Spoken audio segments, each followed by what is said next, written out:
I've got a bunch of these 4x4s for a grid section for a bed that I'm going to be building, and I need to have them all interlock in a grid section. And so I need to cut out all the material in these 3 sections right here to create the first part of the half laps. And I'm going to show you 3 different ways using 3 different tools in 3 videos. And for this one, I'll use the new TS60 with the FSK Track. Now to save some time, I've laid them all out together, clamped them together, and made sure they're all square, and then I'll be able to cut them all at once instead of doing each one individually. You can use the regular track as well, but one nice thing about the FSK tracks is that they have these 2 studs on the bottom that allows you to square it up to your wood and make 90-degree cuts, or any other angle for that matter. And the saw will slide on and attach to the track so that it's always on. And the track is spring-loaded, so it auto returns after you're done the cut. So then I can just place it on, square it up, make all the cuts, and get done as quick as possible. Now it's worth pointing out that up until now, all the regular track saws couldn't go on the FSK track. That was only for the HKC saws. It's a new feature for the TS60 saws, which I think is really awesome.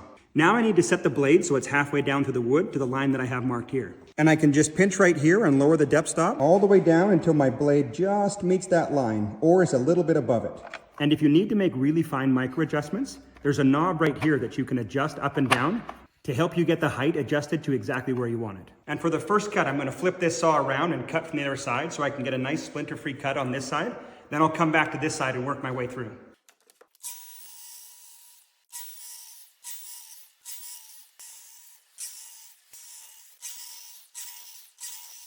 And then we need to chip these all out, and there's a lot of ways to do it, but basically just choose the one that's the most fun to you.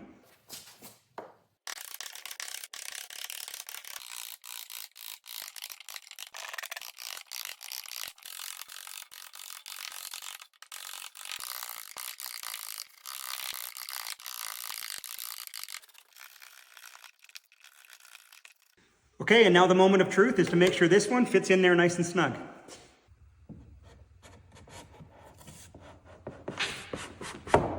Okay, 1 down and 2 more to go. In the next 2 videos, I'll show you 2 different methods.